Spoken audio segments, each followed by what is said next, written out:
untuk beribadah kepadanya. Dan yakinilah bahwa pertolongan kita adalah di dalam nama Tuhan yang menciptakan langit dan bumi, yang tidak pernah meninggalkan hasil ciptaan tangannya. Turunlah atas kita sekalian kasih karunia dari Allah Bapa, Allah Putra, dan Allah Roh Kudus. Amin.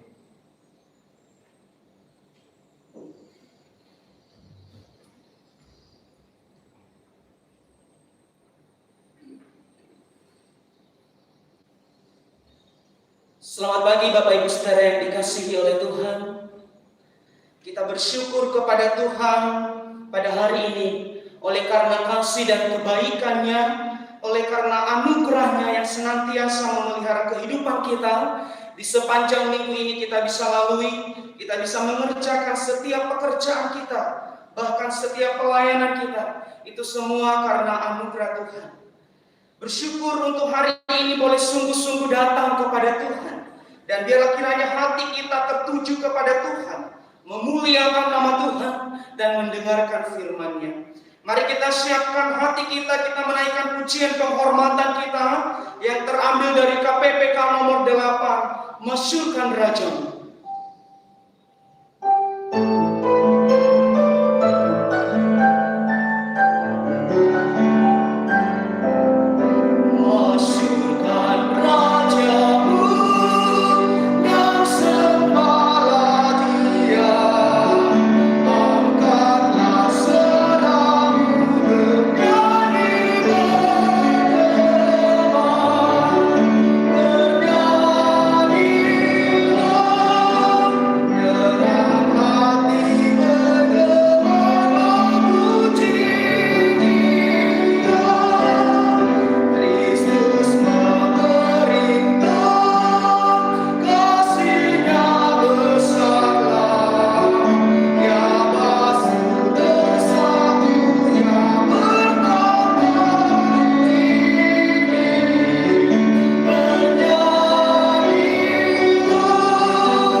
Bersyukur untuk kasih setia Tuhan. Bersyukur untuk setiap pemeliharaanmu sepanjang kehidupan kami. Bahkan sampai detik ini Tuhan, Engkau masih memberikan kami kesempatan untuk boleh datang beribadah kepadamu. Terima kasih ya Tuhan untuk pemeliharaan Tuhan di sepanjang minggu ini. Kami bersyukur Tuhan Engkau boleh memampukan setiap kami, sehingga hari demi hari kami boleh lewati ya Tuhan. Bapak yang di surga, saat ini juga kami menyadari ya Tuhan, seringkali kami menyakiti hati Tuhan, bahkan hati sesama kami, baik lewat perkataan, pikiran, dan perbuatan kami. Kami memohon ampuni kami, suci kuduskan hati dan hidup kami ya Tuhan, agar kami boleh layak untuk boleh datang kepadamu, sehingga hati pikiran kami hanya tertuju kepada Tuhan dan hanya tertuju kepada firman-Mu. Bapak yang di surga, kami berdoa untuk setiap jemaat Tuhan yang sedang dalam perjalanan. Kiranya Tuhan tolong, Tuhan tuntun sertai mereka ya Tuhan. Tuhan tibakan mereka di tempat ini bersama-sama dengan kami untuk memuji memuliakan nama-Mu. Terima kasih Bapa di surga, kami menyerahkan ibadah kami pagi hari ini, mulai dari awal, pertengahan, hingga pada akhirnya. Biarlah hanya jadi hanya di dalam nama Tuhan kami Yesus Kristus. Terpuji nama-Mu Tuhan. Di dalam nama Tuhan Yesus kami berdoa dan mengucap syukur kepada Allah Bapa di surga. Amin. Jemaat dipersilakan duduk kembali. Dengarkanlah berita anugerah pada hari ini yang terambil dari Roma 12 ayat 1 sampai ayat yang kedua. Demikian berita anugerah. Karena itu saudara-saudara, demi kemurahan Allah, aku menasihatkan kamu supaya kamu mempersembahkan tubuhmu sebagai persembahan yang hidup, yang kudus dan yang berkenan kepada Allah. Itu adalah ibadahmu yang sejati. Janganlah kamu menjadi serupa dengan dunia ini, tetapi berubahlah oleh pembaharuan budimu, sehingga kamu dapat membedakan manakah kehendak Allah, apa yang baik, apa yang berkenan kepada Allah, dan yang sempurna. Saudara-saudara yang dikasihi oleh Tuhan, hanya karena kemurahan Allah saja kita bisa datang kepadanya. Hanya karena kasih dan anugerahnya yang bisa membawa kita untuk boleh datang kepadanya. Hanya karena rahmat-Nya yang indah yang dapat menghapus dosa kita, tidak ada dapat dilukiskan dengan apapun. Tidak bisa dibalas dengan apapun selain dari bersyukur dan memuliakan nama Tuhan. Kiranya melalui anugerah Tuhan, melalui kemurahan-Nya, kita semakin hari semakin memuliakan nama Tuhan. Dan biarlah kiranya hidup kita boleh sungguh memuji, memuliakan Tuhan. Kembali kita memuji Tuhan dari KPPK nomor 316. Rahmat Yesus yang indah.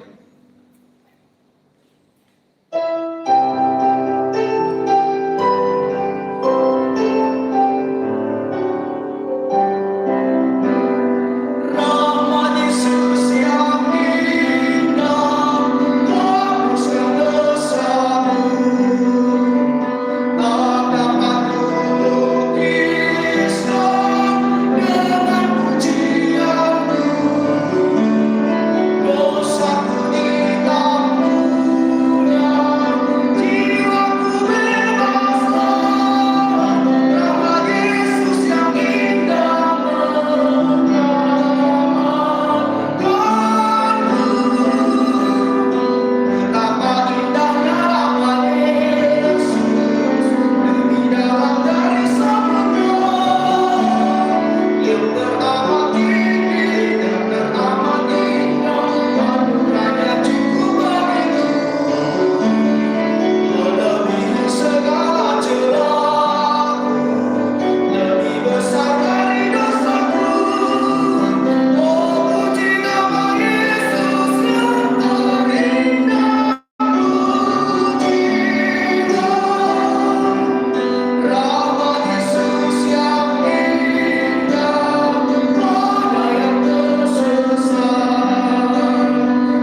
bersama-sama mengikrarkan pengakuan iman rasuli.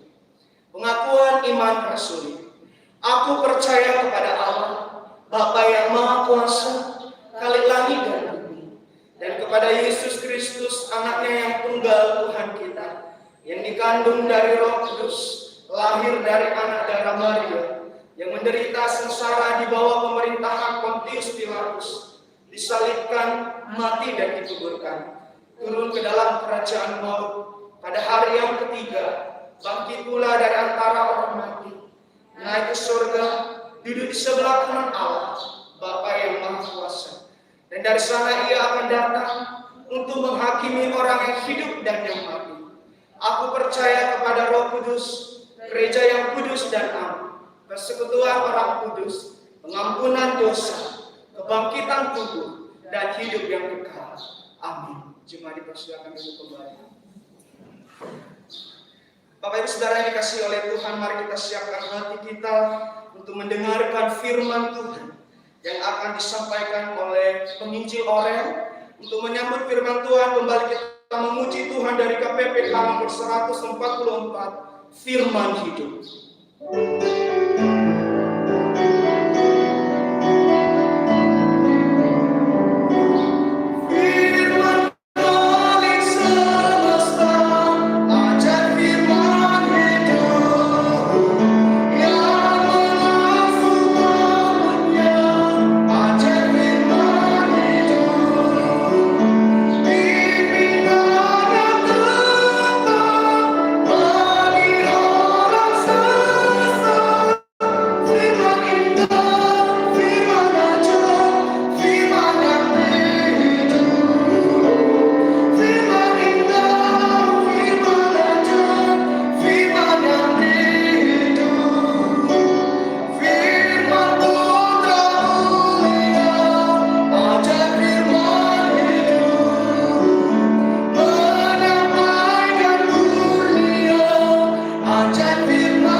Sebelum kita mendengarkan firman Tuhan, mari kita satu dalam doa, kita berdoa.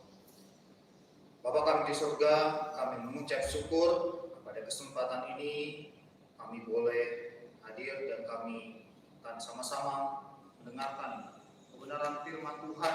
Kiranya Tuhan menolong agar supaya firman yang hidup itu boleh benar-benar hidup dalam setiap hati dan pikiran kami. Tuhan, kami menyerahkan seluruh kehidupan kami mohon Kau sucikan, Kau layakkan kami agar supaya benar-benar firman tertanam dalam hati kami dan kami dapat melakukannya dalam kehidupan kami setiap hari. Hamba-Mu yang akan menyampaikan firman-Mu ini, kiranya Tuhan menolong, Tuhan memakai, biarlah setiap perkataan yang Hamba-Mu sampaikan hanya yang seturut dan sesuai dengan kehendak Tuhan saja. Terpujilah nama-Mu ya Tuhan. Kami menyerahkan waktu ini ke dalam tangan pengasihan-Mu, dalam nama Tuhan Yesus, Juru Selamat kami yang hidup, kami berdoa dan bersyukur. Amin.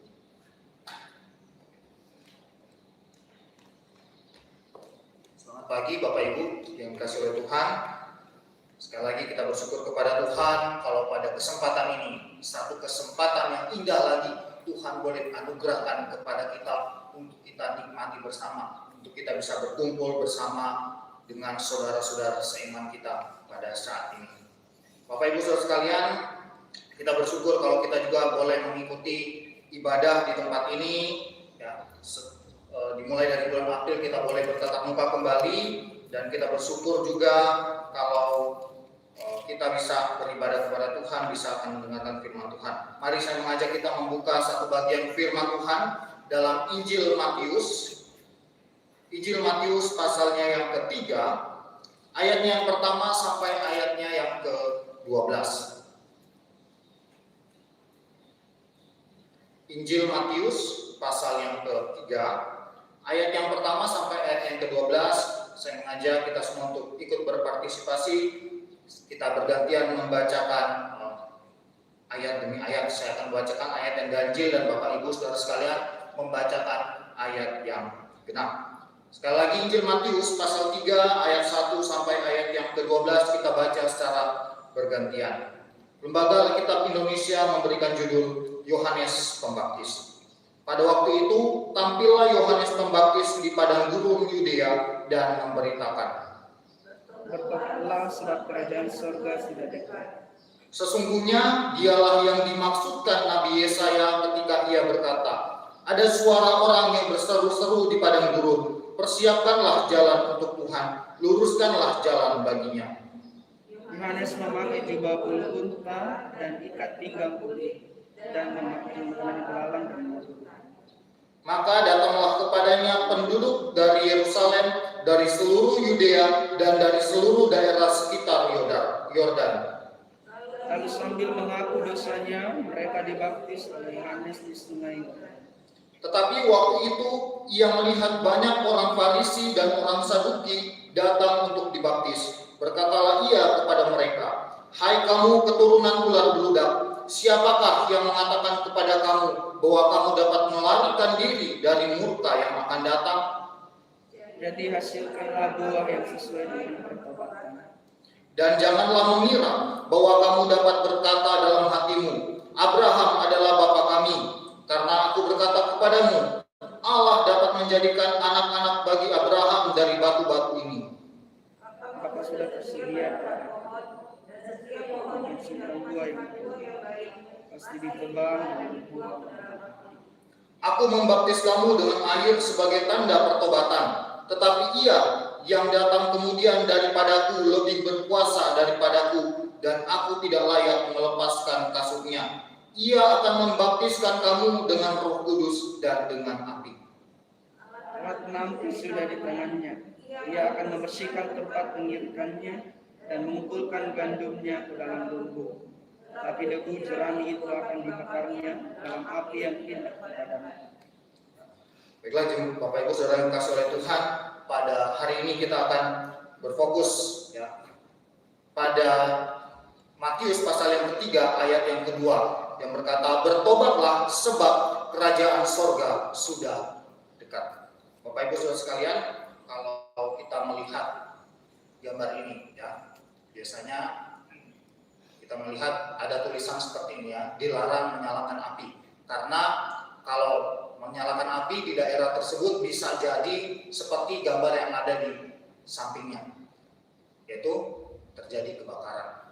Kita sering melihat poster-poster seperti ini atau tulisan-tulisan seperti ini sebagai suatu peringatan agar diperhatikan, karena ada satu bahaya yang bisa datang ketika kita tidak mengikuti perintah tersebut. Dan kita tentu tidak asing lagi dengan poster-poster atau tulisan-tulisan seperti ini. Ya, untuk kalau Bapak Ibu Saudara sekalian melihat, ya di situ ditulis adaptasi kebiasaan baru 3M, yaitu memakai masker, mencuci tangan dan menjaga jarak.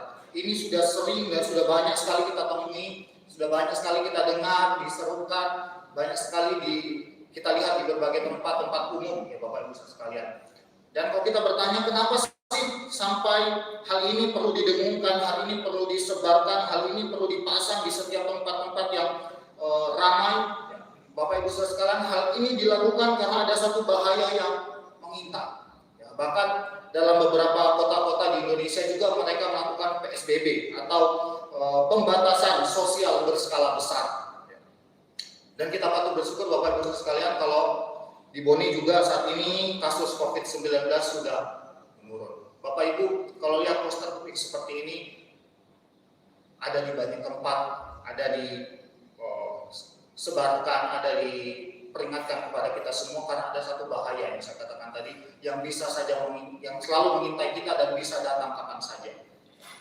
Karena akibat COVID-19, Bapak Ibu Saudara sekalian, perusahaan-perusahaan, pengusaha-pengusaha banyak yang mengalami kerugian, dan akibatnya ada banyak juga orang yang mengalami PHK, ada orang banyak yang kehilangan lapangan pekerjaan, dan bahkan yang lebih parah lagi adalah bisa menyebabkan kematian atau kehilangan nyawa.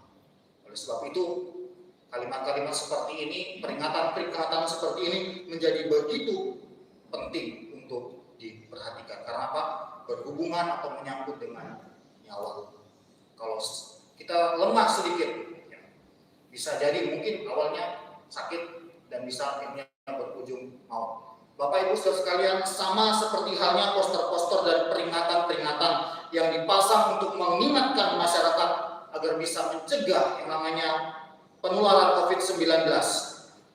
Pemberitaan tentang bertobatlah sebab kerajaan surga sudah dekat juga menjadi sangat penting bagi setiap umat manusia.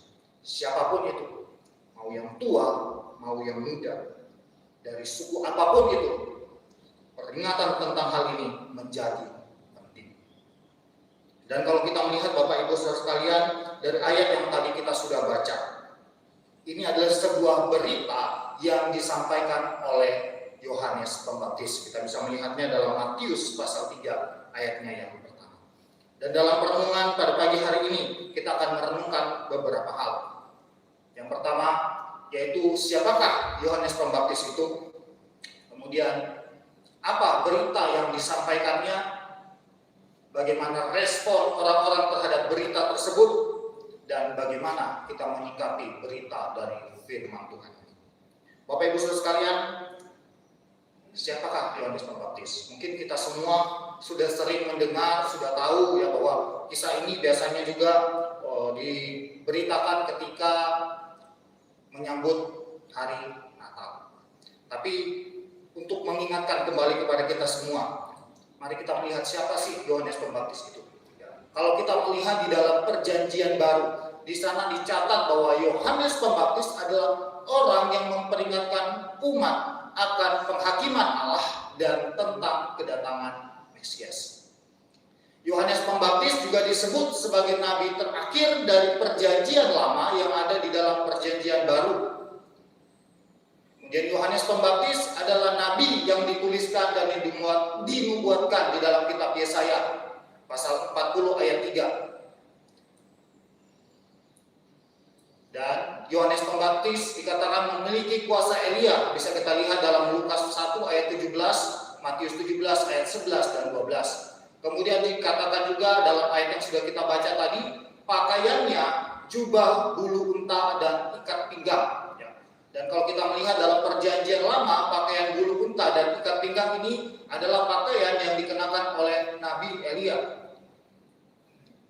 Kemudian makanannya adalah belalang atau sejenis kacang-kacangan, tetapi ada juga penafsir yang mengatakan bahwa itu benar-benar hewan belalang. Kemudian dikatakan ia juga memakan madu hutan dalam Matius 3 ayat yang keempat. Dan menurut Injil Lukas, Yohanes adalah orang yang lahir dari pasangan yang sudah lanjut usia, yaitu Elisabet dan Zakaria. Dan Zakaria ini adalah seorang imam, Bapak Ibu sekalian. Kita bisa melihatnya dalam Lukas 1 ayatnya yang ke-8.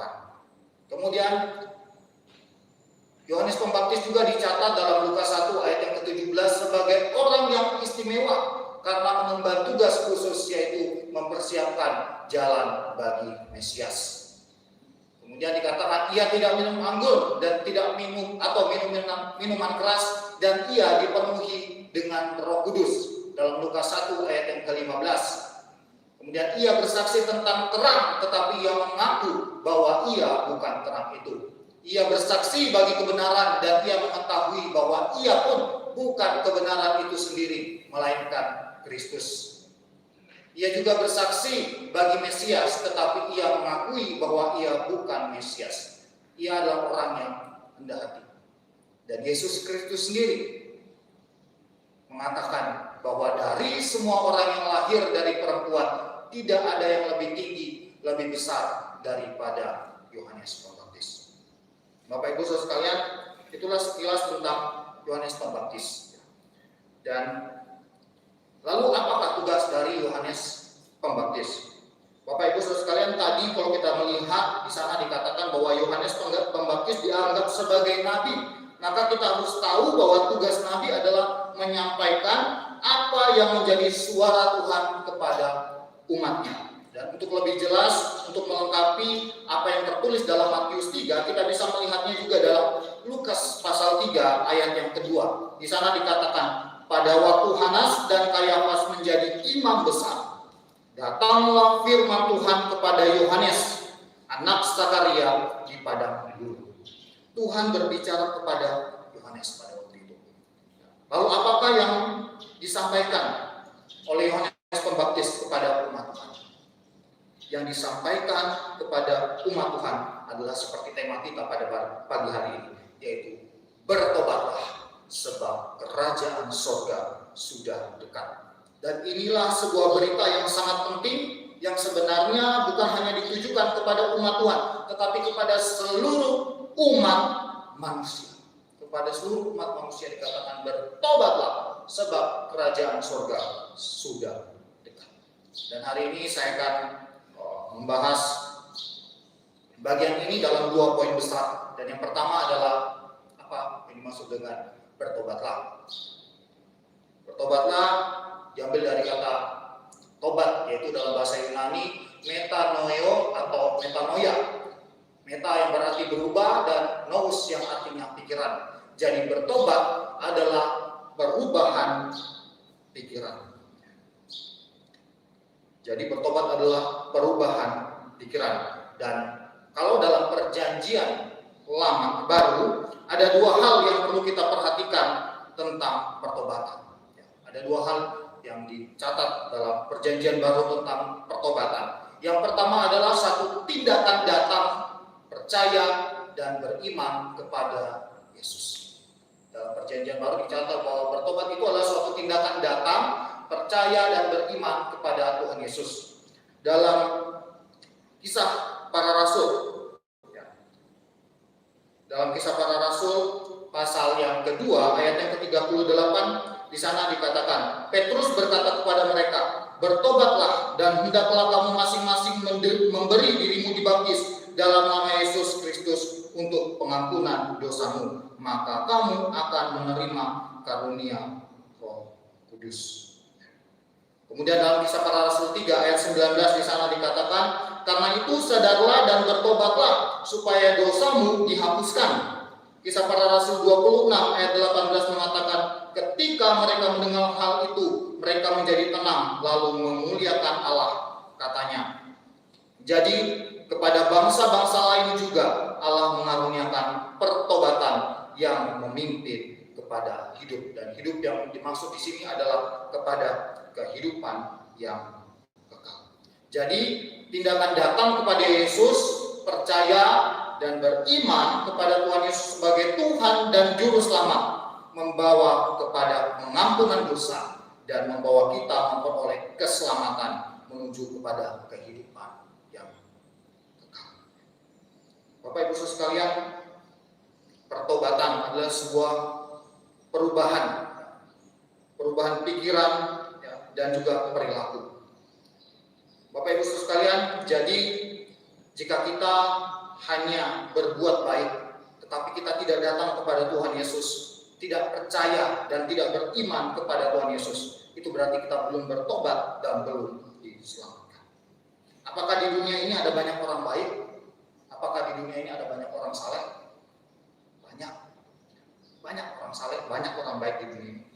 Tapi kalau mereka tidak menerima Tuhan Yesus, maka firman Tuhan berkata bahwa mereka belum diselamatkan. Oleh sebab itu, di antara kita, baik kita yang ada di tempat ini maupun yang mengikuti ibadah dari rumah, kalau ada yang sering berbuat baik, tetapi kita belum menerima Tuhan Yesus, mari kita datang kepadanya, kita percaya dan terima Dia sebagai Tuhan dan Juru Selamat kita. Maka firman Tuhan berkata bahwa orang itu akan diselamatkan. Kemudian pengertian bertobat yang kedua adalah membuang atau meninggalkan dosa. Dalam Kisah Para Rasul 8 ayat yang ke-22, di sana dikatakan, "Jadi bertobatlah dari kejahatanmu ini dan berdoalah kepada Tuhan supaya Ia mengampuni niat hatimu ini." 2 Korintus 12 ayat 21 berkata, "Aku khawatir bahwa apabila aku datang lagi, Allahku akan merendahkan aku di depan kamu, dan bahwa aku akan berduka cita terhadap banyak orang yang di masa yang lampau berbuat dosa dan belum lagi bertobat dari kecemaran, percabulan, dan ketidaksopanan yang mereka lakukan."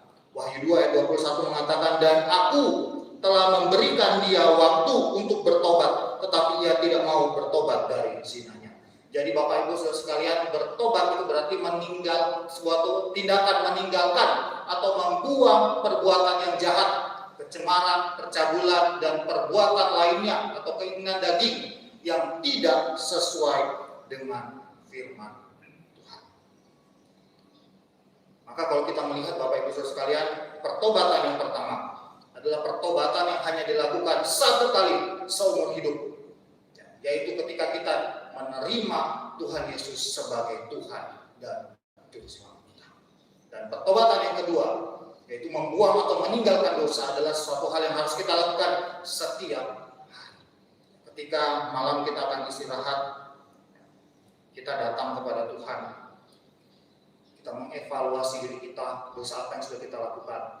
Kita berdoa, kita mohon ampun dari Tuhan, kita minta kekuatan daripada Tuhan supaya kehidupan kita tidak mengulangi kesalahan yang sama. Inilah perbedaan, inilah pertobatan ya, yang pertama dan yang kedua. Kalau yang pertama tadi, sekali lagi saya katakan bahwa menerima Tuhan Yesus sebagai Tuhan dan Juru Selamat yang dilakukan hanya satu kali dalam kehidupan kita. Ketika kita benar-benar menyerahkan kehidupan kita untuk percaya kepada Tuhan, itu sudah pertobatan. Tapi harus ada lagi satu tindakan yang kita lakukan, yaitu membuang atau meninggalkan dosa. Bapak Ibu Saudara sekalian, biasanya ada orang dalam KKR ya, suka sekali kalau ada altar call itu maju ya. Siapa yang mau percaya kepada Tuhan Yesus datang. Kemudian berikutnya ada altar call lagi dipanggil, siapa yang mau datang percaya kepada Tuhan Yesus, mari maju ke depan, maju lagi. KKR berikutnya, siapa yang mau percaya kepada Tuhan Yesus, maju ke depan. 3 kali maju Bapak Ibu sekalian. Waktu pertama kali datang mau percaya kepada Tuhan Yesus ya, kemudian terima Tuhan Yesus, apakah Tuhan Yesus yang hilang? Lalu yang kedua pas dipanggil altar call maju lagi, yang ketiga maju lagi. Tidak Bapak Ibu sekalian. Kita boleh datang ketika dipanggil altar call, tapi dengar apa perintahnya. Kalau perintahnya siapa yang mau komitmen untuk jadi hamba Tuhan, silakan maju. Kalau punya komitmen untuk jadi hamba Tuhan, maju. Kalau dipanggilannya siapa yang mau berkomitmen untuk menyerahkan diri melayani Tuhan, maju. Kalau kita benar-benar mau melayani Tuhan, kita maju. Kalau dikatakan siapa yang dalam pergumulan, yang dalam keadaan sakit dan mau didoakan, silakan maju. Kalau kita lagi sakit dan mau didoakan, silakan kita maju. Tapi kalau dikatakan siapa yang mau terima Tuhan Yesus sebagai Tuhan dan Juru Selamatnya, kalau kita sudah terima, kita tidak perlu maju lagi. Biarkan mereka orang-orang yang baru pertama kali menerima Tuhan Yesus, dialah yang maju untuk menerima Tuhan sebagai Tuhan dan Juru Selamat dalam kehidupannya. Bapak Ibu Saudara sekalian, sebagai orang percaya, kita bukan hanya terima Tuhan Yesus sekali lagi, tapi kita juga perlu meninggalkan dosa kita. Yang saya katakan tadi bahwa ketika kita belajar untuk taat kepada Tuhan, meninggalkan dosa-dosa kita. Ketika malam hari kita datang kepada Tuhan, kita berdoa kepada Tuhan, kita evaluasi diri kita, apa yang sudah kita lakukan, apakah kita melakukan dosa ini dan itu, kita datang minta ampun kepada Tuhan dan kita mohon agar supaya Tuhan memampukan kita agar hari-hari berikutnya kita tidak lagi melakukan dosa. Dan sebagai orang yang sudah bertobat, harusnya kehidupan kerohanian kita semakin hari semakin meningkat. Dan tindakan kita yang berdosa harusnya semakin hari semakin menurun. Jangan terbalik. Tindakan dosa kita semakin hari semakin meningkat, kerohanian kita semakin hari semakin menurun. Jangan demikian. Kita mau belajar benar-benar bertobat dengan sungguh-sungguh di hadapan Tuhan. Dan dari apa yang sudah disampaikan tadi Bapak Ibu sekalian, Maka yang dimaksud dengan bertobatlah berarti menerima Tuhan Yesus sebagai Tuhan dan Juru Selamat dalam kehidupan kita, dan kita mau meninggalkan dosa-dosa kita. Kemudian poin yang kedua adalah kerajaan surga. Istilah ini adalah istilah yang merujuk kepada kuasa dan pemerintahan Allah. Ini juga adalah suatu inti dari pemberitaan Injil. Bapak Ibu Saudara sekalian, istilah kerajaan surga hanya akan kita temui di dalam Injil Matius, dan istilah ini sebenarnya sama artinya dengan istilah kerajaan Allah. Jadi kalau kita baca Injil Matius, kita melihat istilah kerajaan surga dan kerajaan Allah itu adalah satu maksud atau arti yang sama yang dimaksudkan oleh Matius sebagai penulis kitab Injil.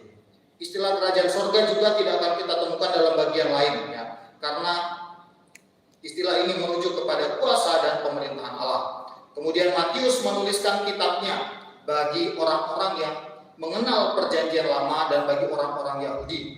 Karena bagi orang Yahudi, mereka sangat sakral untuk menyebutkan Allah dengan sembarangan atau secara terus-menerus atau terlalu sering. Sehingga dalam Injil Matius, kita akan menemukan bahwa Matius menggunakan kata kerajaan surga. Ya. Penggunaan kata kerajaan Allah itu cukup sedikit digunakan oleh Matius. Kalau dalam Injil Markus dan Injil Lukas, mereka tidak pernah menggunakan kalimat ini. Mereka menggunakan istilah kerajaan Allah. Untuk apa? Untuk membuat orang-orang yang bukan orang Yahudi dapat mengerti. Bapak Ibu Saudara sekalian, kalau kita melihat kembali dalam Perjanjian Baru, ada beberapa pengertian tentang kerajaan surga. Pengertian yang pertama adalah kehadiran Kristus di bumi. Lukas 17 ayat 20-21 di sana berkata, atas pertanyaan orang-orang Farisi, apabila kerajaan Allah akan datang, Yesus menjawab katanya, kerajaan Allah datang tanpa tanda-tanda lahiriah. Juga orang tidak dapat mengatakan, lihat, ia ada di sini atau ia ada di sana. Sebab sesungguhnya kerajaan Allah sudah ada di antara kamu, dan ini dia merujuk kepada dirinya sendiri. Ketika Tuhan Yesus datang ke dalam dunia, hadir di tengah-tengah orang berdosa, itulah yang dikatakan bahwa kerajaan Allah sudah hadir. Kemudian yang kedua, yaitu ketika kuasa dan kehendak Allah terjadi. Dalam doa Bapa kami, Bapak Ibu Saudara sekalian, kalau kita tahu di sana dikatakan, datanglah kerajaanmu, jadilah kehendakmu di bumi seperti di surga. Jadi ketika kita mengizinkan Kristus berkuasa, mengizinkan Kristus berdaulat atas hidup kita, maka kerajaan Allah datang dalam hidup kita. Ketika kita taat, ketika kita setia kepadanya, menuruti apa yang menjadi kehendaknya, itu pun kerajaan surga sudah datang dalam kehidupan kita. Ketika di rumah kita ada persekutuan yang indah, ketika di rumah kita ada Kristus, berarti kerajaan Allah hadir di dalam keluarga kita, di dalam rumah kita. Kemudian yang ketiga, kerajaan Allah juga merujuk kepada satu tempat yang jauh, ya, ketika kita pergi ke kerajaan surga itu. Matius 26 ayat 29 di sana dikatakan, akan tetapi aku berkata kepadamu, mulai dari sekarang aku tidak akan minum lagi hasil pokok anggur ini sampai pada hari aku meminumnya, yaitu yang baru, bersama-sama dengan kamu dalam kerajaan Bapa. Kerajaan surga berarti ketika kita pergi bersama-sama dengan Bapa di surga, yang belum kita tahu kapankah waktunya itu akan tiba. Dan kalau kita melihat Bapak Ibu Saudara sekalian secara jelas, maka kita melihat bahwa berbicara soal kerajaan surga itu sangat luas dan sangat dalam. Kerajaan surga itu berbicara tentang kenyataan di masa lalu ketika Tuhan Yesus datang ke dalam dunia. Kerajaan surga juga berbicara pada saat ini ketika kita terima Tuhan Yesus, ketika kita menghadirkan Kristus, ketika kita mengikuti apa yang menjadi kehendak Kristus, ketika kuasa Kristus nyata dalam kehidupan kita. Kerajaan surga hadir pada masa yang sekarang. Dan kerajaan surga juga berbicara pada masa yang akan datang ketika Tuhan Yesus datang kembali. Kapan? Kita tidak tahu kapan waktunya. Artinya apa? Kerajaan surga itu sudah datang, sedang datang, dan akan datang. Dan jika kita melihat pada saat ini, berarti kerajaan surga yang sudah datang itu ketika Tuhan Yesus datang dahulu, sedang datang itu ketika kita melihat, ketika kita menerima, ketika kita menghadirkan Kristus dalam kehidupan kita, dan yang akan datang itu ketika nanti Kristus datang kembali, yaitu pada akhir zaman. Inilah berita yang disampaikan oleh Yohanes Pembaptis tentang bertobatlah sebab kerajaan surga sudah dekat. Dan kita melihat waktu dia katakan kerajaan surga sudah dekat, bagaimana respon orang-orang pada saat itu? Apa yang mereka lakukan? Setidaknya di sana kita mendapati dua macam respon dari orang-orang. Yang pertama adalah mereka mengaku dosa dan dibaptis. Dalam Matius 3 ayat yang ke-6, dan mereka diarahkan kepada Kristus dalam Matius 3 ayatnya yang ke-11 dan ayat yang ke-12. Mereka mengaku dosa dan dibaptis sebagai tanda bahwa mereka memproklamasikan diri mereka bahwa mereka sekarang adalah milik Kristus dan tidak mau meninggalkan kehidupan yang lama serta berdosa untuk menyambut kerajaan surga tersebut. Dan kelompok ini adalah kelompok orang-orang yang dengan tulus hati mau bertobat, orang-orang yang dengan tulus hati mau meninggalkan dosa. Tapi ada kelompok yang kedua, kelompok yang ditegur oleh Yohanes, yaitu orang Farisi dan orang Saduki yang meminta diri untuk dibaptis. Dalam Matius 3 ayat yang ke-7 sampai 9. Kenapa? Karena baptisan mereka hanya formalitas. Mereka merasa mereka adalah keturunan Abraham, mereka adalah orang-orang yang sudah menerima janji Allah. Dan mereka melakukan itu semua bukan karena benar-benar mereka mau percaya kepada Kristus. Oleh sebab itu, Yohanes Pembaptis mengatakan mereka apa? Hai kamu keturunan ular beludak. Matthew Henry mengatakan mereka bagaikan ular beludak yang meskipun memiliki penampilan yang memikat, namun berbisa, beracun, dan penuh kedengkian serta kebencian terhadap segala sesuatu yang baik. Golongan seperti ini adalah golongan orang-orang yang hanya mau dilihat, hanya mau dipuji. Mereka tidak memiliki kasih terhadap saudara mereka. Mereka mencari keinginan diri sendiri. Mereka tahu mana yang benar tapi tidak melakukannya. Mereka ini orang-orang yang tahu hukum Taurat, bahkan mereka menambah-nambahi aturan-aturan, sehingga aturan dalam hukum Taurat itu begitu banyak sekali untuk ditaati. Mereka tahu, tetapi perilaku mereka tidak menunjukkan bahwa mereka adalah orang-orang yang mengerti tentang kebenaran. Pertobatan mereka bukanlah pertobatan yang sesungguhnya. Lalu ada di posisi manakah kita? Kita ada di posisi yang mana? Apakah ada pada posisi orang-orang yang benar-benar mau bertobat?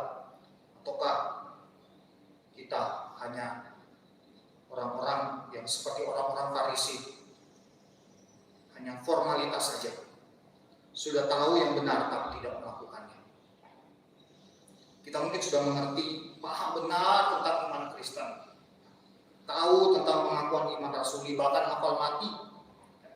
Kita mengerti apa yang sudah disampaikan oleh hamba-hamba Tuhan. Seperti kalau minggu lalu sudah diberitakan oleh Evangelis Amelia tentang kebangkitan tubuh. Minggu sebelumnya Pendeta Lipin juga telah menyampaikan tentang makna salib, tentang kemenangan Kristus. Kita tahu tentang kebangkitan Kristus. Kristus itu benar-benar bangkit. Kristus itu benar-benar Allah, benar-benar Raja di atas segala raja. Tapi kehidupan kita masih tidak menunjukkan bahwa kita adalah umat-umat Allah. Hidup kita masih penuh dengan kemarahan, masih suka marah dengan keluarga kita, benci dengan keluarga kita, masih suka iri dan dengki, tidak menghormati orang tua, dan lain sebagainya. Berita tentang anugerah selalu kita dengar, selalu disampaikan kepada kita, tetapi kita tidak mau meresponnya dengan sungguh-sungguh. Kita mengabaikannya. Ada yang masih malas beribadah, ada yang ibadah hanya sebatas formalitas. Maka itu yang dinamakan sebuah pertobatan Kristen. Firman Tuhan hari ini mengingatkan kepada kita agar kita bertobat, sebab kerajaan Allah sudah dekat. Ini adalah suatu desakan bagi setiap orang. Sebab firman Tuhan sendiri mengatakan dalam ayat 10 ayat 12 bahwa ada imbalan yang akan diterima oleh setiap manusia. Bagi mereka yang sudah bertobat sungguh-sungguh, dikatakan mereka akan dibaptis dengan Roh Kudus, bahwa mereka akan dipersatukan dengan Allah. Tetapi bagi mereka yang tidak mau, maka mereka akan menerima apinya dan akan dicampakkan ke dalam api yang tidak terpadamkan. Sungguh sangat mengerikan ketika kita tidak merespon pertobatan itu dengan sungguh-sungguh. Oleh sebab itu, berita untuk segera bertobat ini, mari kita responi dengan sungguh-sungguh. Sebab kita tidak tahu kapan waktunya akan datang. Jangan menunda-nunda pertobatan kita. Bagi kita yang belum percaya kepada Kristus dengan sungguh-sungguh, mari ambil waktu, sekaranglah waktunya untuk kita benar-benar bertobat, benar-benar percaya kepadanya, menerimanya sebagai Tuhan dan Juru Selamat. Dan bagi kita yang sudah percaya, mari kita mau meninggalkan cara hidup kita yang salah, cara hidup kita yang lama, yang penuh dengan dosa. Dan kiranya Allah Roh Kudus memampukan kita selalu untuk hidup seturut dengan kebenaran firman Tuhan. Amin. Untuk firman Tuhan pada hari ini, mohon dengan kasih penginjil selamat pimpin kita dalam doa. Kita berdoa. Terpuji namamu ya Tuhan Allah Bapa di surga. Kami bersyukur untuk firman Tuhan pagi hari ini, yang boleh terus mengajar kami, mengingatkan kami, bahkan menegur setiap kami ya Tuhan. Agar setiap kehidupan kami Tuhan boleh sungguh-sungguh Tuhan tunduk kepada firman-Mu. Bahkan sungguh Tuhan melakukan apa yang berkenan di hadapan Tuhan. Ampuni kami ya Tuhan jika selama ini kehidupan kami jauh daripada kebenaran. Dan biarlah lewat firman Tuhan hari ini boleh sungguh Tuhan membawa kami untuk sungguh mengenal diri kami di hadapan-Mu. Dan membawa kami untuk sungguh-sungguh Tuhan melakukan apa yang menjadi kehendak Tuhan. Bapa yang di surga, kami berdoa juga buat hamba-Mu penginjil Aurel yang sudah memberitakan firman-Mu. Kiranya Tuhan yang terus memberkati, Tuhan yang terus menolong, Tuhan pakai Tuhan dalam setiap pelayanan yang Tuhan percayakan kepadanya, baik di gereja maupun juga di sekolah. Kiranya Tuhan yang senantiasa memimpin hamba-Mu sehingga Tuhan setiap kesempatan yang ada boleh sungguh dipakai untuk melayani Tuhan. Terima kasih Bapa, terpuji namamu. Di dalam nama Tuhan Yesus kami berdoa dan mengucap syukur kepada Allah Bapa di surga. Amin.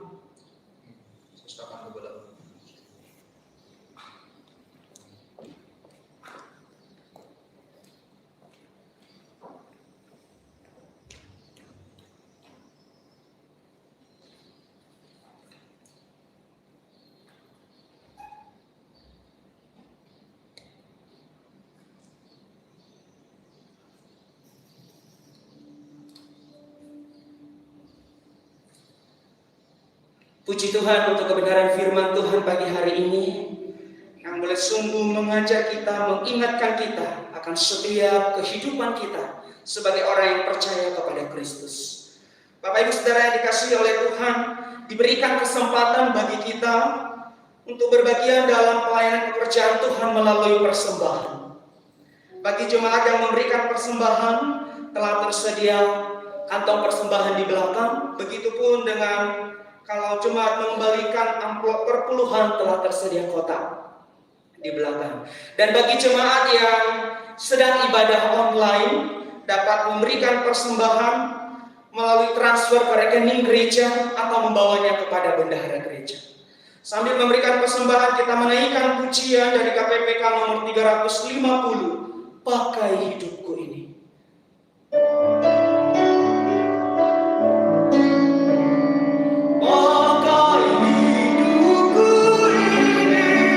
Seluruh roh dan jiwa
Biarlah itu Tuhan tidak berlalu begitu saja, tetapi boleh sungguh Tuhan mendapat tempat di dalam hati kami.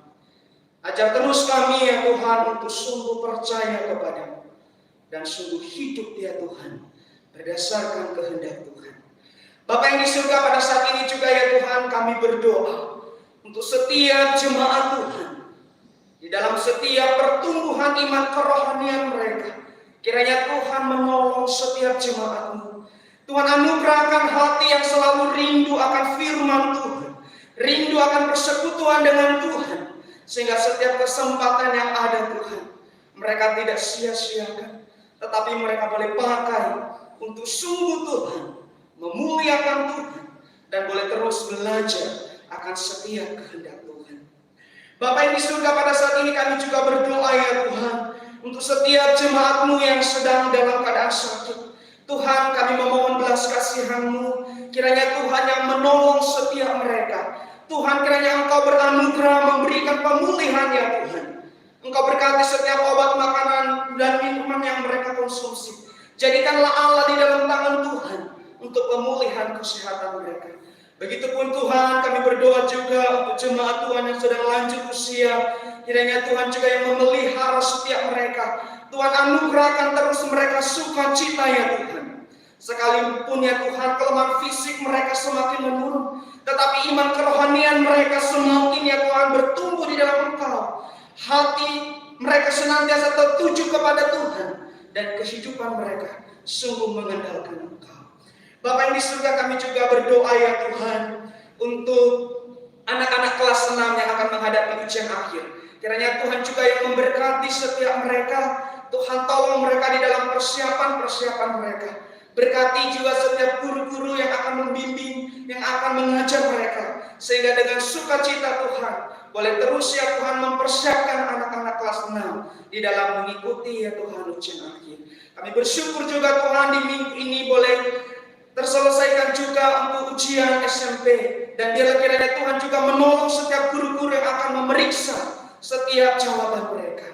Terima kasih Bapa di surga, kami terus berdoa juga ya Tuhan untuk setiap majelis dan badan pengurus sekolah yang terpilih yang sudah ditabiskan. Kiranya Tuhan yang memberkati terus mereka. Tuhan anugerahkan terus mereka ya Tuhan kekuatan kesehatan. Anugerahkan kesehatan kerjasama yang baik. Sehingga mereka Tuhan boleh sungguh Tuhan menjalankan setiap tugas pelayanan yang Tuhan percayakan kepada mereka. Bapak yang di surga, terima kasih ya Tuhan. Kami menyerahkan setiap perkumpulan jemaat Tuhan. Engkau tahu setiap apa yang sedang jemaat-Mu gumuli ya Tuhan. Biar kiranya Tuhan membuka jalan, Tuhan yang menolong, Tuhan yang terus mengajar mereka untuk sungguh bersandar kepadamu dan sungguh-sungguh ya Tuhan menyerahkan kehidupan ke dalam tangan pengasihan Tuhan. Bahwa hanya di dalam Tuhan ada setiap ya Tuhan jalan keluar. Terima kasih Bapa di surga, terpuji nama-Mu. Kami berdoa untuk bangsa dan negara kami. Kiranya Tuhan memberkati setiap pemerintah yang ada. Tuhan tolong setiap ya Tuhan orang-orang yang terus bekerja untuk pemerintah ini, aparat keamanan kiranya Tuhan pakai. Sehingga mereka pun Tuhan boleh menjalankan setiap fungsi mereka dengan baik. Sehingga keamanan ya Tuhan untuk bangsa ini boleh terus ya Tuhan terjaga. Terima kasih Bapa, terpuji nama-Mu. Di dalam nama Tuhan Yesus kami berdoa dan mengucap syukur kepada Allah Bapa di surga. Amin. Saya mengundang jemaat untuk bangkit berdiri. Kita mengakhiri ibadah kita dengan menaikkan pujian doksologi.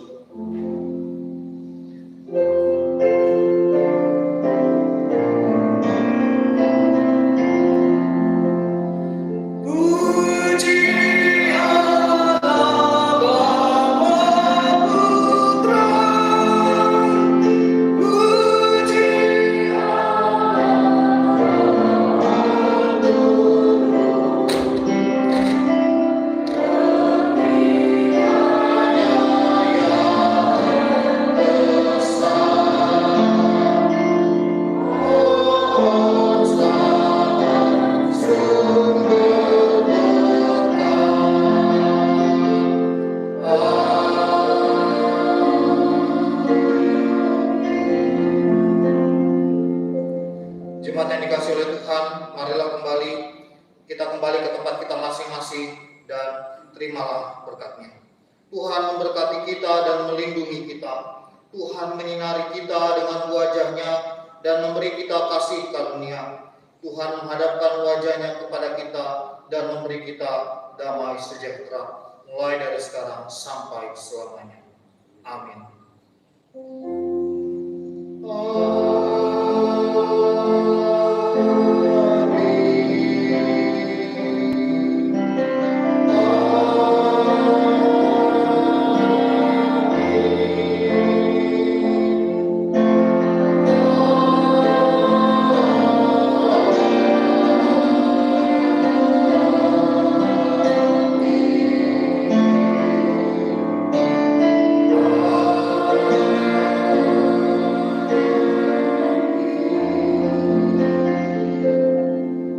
Jemaat Tuhan, silakan duduk kembali. Silakan mengambil waktu dulu. Ibadah kita selesai. Tuhan Yesus memberkati.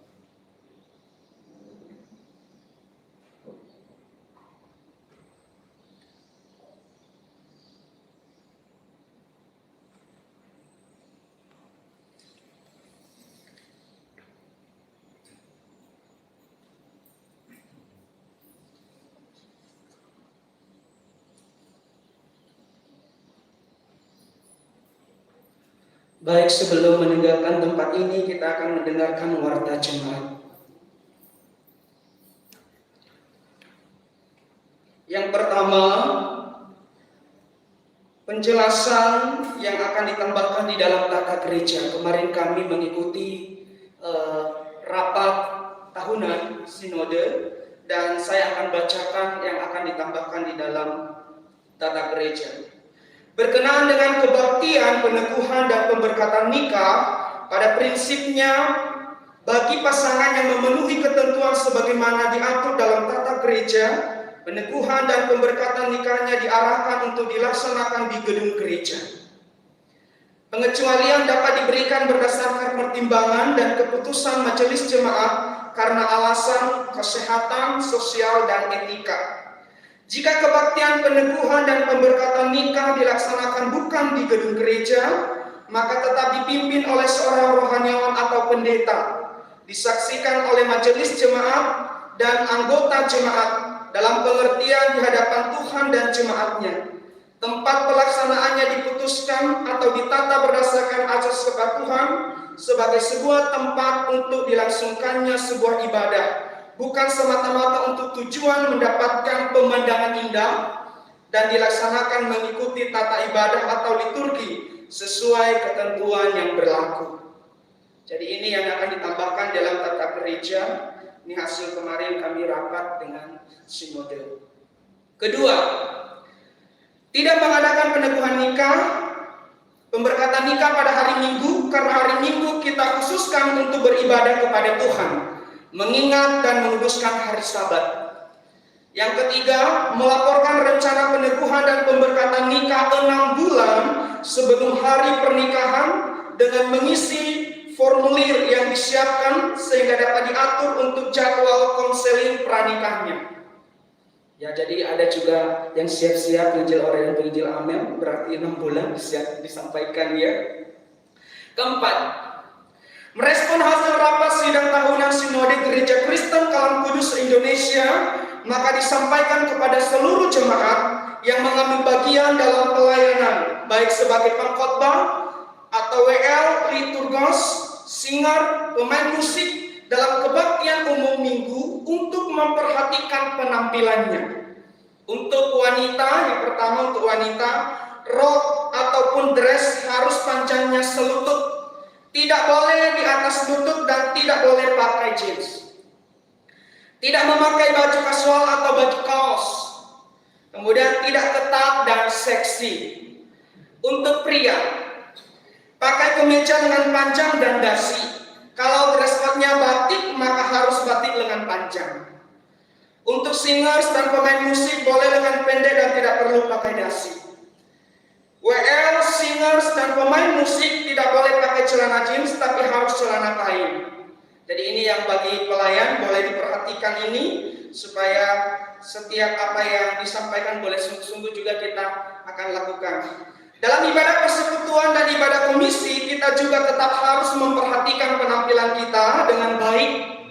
Para pelayan tidak boleh memakai kaos berkerah dan jeans dan celana jeans ya.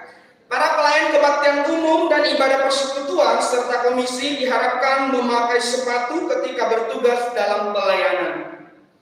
Intinya jaga etika berpakaian kita sebagai pelayan Tuhan dengan menunjukkan penampilan yang baik, yang layak dan sopan untuk dilihat. Demikian saja warta jemaat. Selamat hari Minggu. Tuhan Yesus memberkati.